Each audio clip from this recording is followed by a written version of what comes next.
Mix by happy digital recording studio Chanpatia. हमरा नैहर से लागल बयसर बाबा लोके चढ़ावे के जलवा।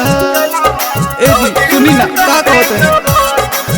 हमरा नैहर से लागल बयसर बाबा लोके चढ़ावे के जलवा। मान जाई बात जानी करी रहुआ जी, मान जाई बात जानी करी रहुआ जी।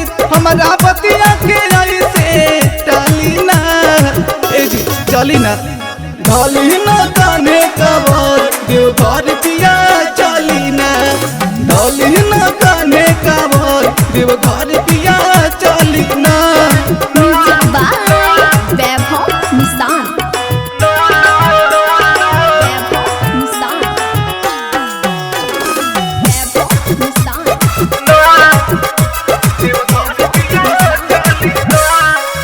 हमरो मनवा होरता भोले बाबा के दर्शन ला।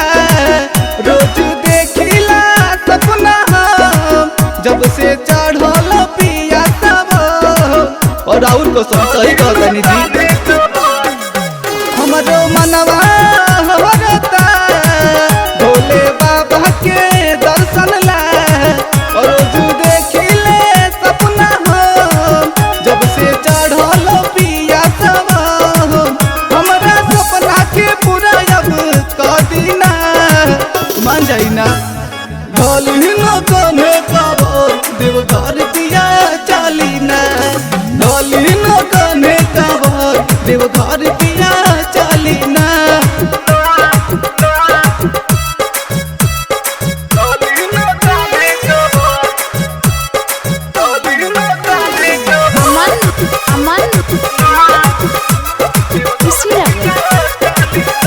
Recording by Happy Digital Recording Studio Chanpatia.